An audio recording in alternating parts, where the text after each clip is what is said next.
ಎಲ್ಲ ವಿದ್ಯಾರ್ಥಿಗಳೇ, ಕ್ರೀಡಾಪಟುಗಳೇ, ವೇದಿಕೆ ಮೇಲಿರ್ತಕ್ಕಂಥ ತಾಲೂಕು ಕ್ಷೇತ್ರ ಶಿಕ್ಷಣಾಧಿಕಾರಿಗಳಾದಂಥ ಕಾಂತರಾಜ್ ಸಾಹೇಬ್ರೆ ಮತ್ತು ನಮ್ಮ ಜಿಲ್ಲಾ ಮಟ್ಟದ ನಮ್ಮ ಪ್ರಾಥಮಿಕ ಶಿಕ್ಷಕರ ಸಂಘದ ಅಧ್ಯಕ್ಷರಾದಂಥ ನೌಕರ ಸಂಘದ ಅಧ್ಯಕ್ಷರಾದಂಥ ಪರಶುಮೂರ್ತಿ ಅವರೇ ಮತ್ತು ಪಂಚ ಗ್ಯಾರಂಟಿ ಯೋಜನೆಯ ಅಧ್ಯಕ್ಷರಾದಂಥ ಚಂದ್ರಶೇಖರ್ ಅವರೇ ಮತ್ತು ನಮ್ಮ ಏನು ದೈಹಿಕ ಶಿಕ್ಷಕರ ಸಂಘದ ಅಧ್ಯಕ್ಷರಾದಂಥ ಕೇಶವಮೂರ್ತಿ ಅವರೇ ಮತ್ತು ನಮ್ಮ ತಾಲೂಕು ಶಿಕ್ಷಕರ ಸಂಘದ ಅಧ್ಯಕ್ಷರಾದಂಥ ವೆಂಕಟರಾಮ್ ಅವರೇ ಮತ್ತು ಎಲ್ಲ ಬಂಧುಗಳೇ, ಇವತ್ತು ಒಂದು ಕ್ರೀಡಾ ಮನೋಭಾವದಿಂದ ನಾವೆಲ್ಲದನ್ನು ಕೂಡ ನೋಡಿದ್ರೆ ಖಂಡಿತ ಆರೋಗ್ಯನೂ ಚೆನ್ನಾಗಿರ್ತದೆ, ಸಮಾಜನೂ ಚೆನ್ನಾಗಿರ್ತದೆ.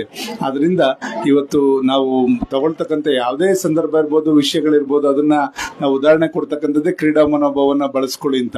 ಕ್ರೀಡೆನಲ್ಲೇನು ಇವತ್ತು ನಿಮ್ಮ ದೈಹಿಕ ಶಿಕ್ಷಕರು ಏನು ತೀರ್ಪನ್ನು ಕೊಡ್ತಾರೆ, ಆ ತೀರ್ಪಿಗೆ ಬದ್ಧವಾಗಿ ನಾವೆಲ್ಲರೂ ಕೂಡ ನಡ್ಕೋಬೇಕಾಗುತ್ತೆ. ಇದು ಕ್ರೀಡಾ ಮನೋಭಾವದಿಂದ ನಾವು ಈಗ ಗೆದ್ದವನು ಇನ್ನೂ ಕೂಡ ಅದು ಉಳಿಸ್ಕೊಳ್ಳೋಕೆ ಪ್ರಯತ್ನ ಮಾಡಬೇಕು, ಸೋತವನು ಗೆಲ್ಲಿಕ್ಕೆ ಪ್ರಯತ್ನ ಮಾಡಬೇಕು. ಈ ತರ ಮನಸ್ಥಿತಿನ ನಾವು ಹೊಂದಿದ್ರೆ ಖಂಡಿತ ಅದರಲ್ಲಿ ಯಶಸ್ಸನ್ನ ಕಾಣ್ಲಿಕ್ಕೆ ಸಾಧ್ಯ ಆಗ್ತದೆ. ಇವತ್ತು ದೈಹಿಕವಾಗಿ ನಾವೆಲ್ಲ ನೋಡ್ತಾ ಇದೀವಿ, 30-40 ವರ್ಷ ಆದ್ರೆ ಎಲ್ಲರೂ ಕೂಡ ಪಾರ್ಕ್ಗಳಲ್ಲಿ ಓಡಾಡೋದನ್ನ ನೋಡಿದಾಗ ಖಂಡಿತ ಈಗ್ಲಿಂದನೇ ಚಿಕ್ಕಂದಿನಿಂದನೇ ನಾವು ವ್ಯಾಯಾಮಗಳನ್ನ ಎಲ್ಲದನ್ನು ಕೂಡ ದೇಹವನ್ನು ದಂಡಿಸಿದ್ರೆ ನಮ್ಮ ಆರೋಗ್ಯ ಚೆನ್ನಾಗಿರ್ತದೆ ಅಂತಕ್ಕಂಥದ್ದು. ಆ ನಿಟ್ಟಿನಲ್ಲಿ ನೀವೆಲ್ಲರೂ ಕೂಡ ನಿಮ್ಮ ಮುಂದಿನ ಒಂದು ಆರೋಗ್ಯವನ್ನ ಕಾಪಾಡಿಕೊಂಡು ಒಳ್ಳೆ ಉನ್ನತ ಸ್ಥಾನಕ್ಕೆ ಹೋದಾಗ ಆರೋಗ್ಯನೂ ಕೂಡ ಚೆನ್ನಾಗಿದ್ರೆ ನಿಮ್ಮ ಭವಿಷ್ಯ ಮತ್ತೆ ನಿಮ್ಮ ಜೀವನ ಸುಖವಾಗಿರ್ತದೆ. ಆ ನಿಟ್ಟಿನಲ್ಲಿ ನಿಮ್ಮೆಲ್ಲರ ಒಂದು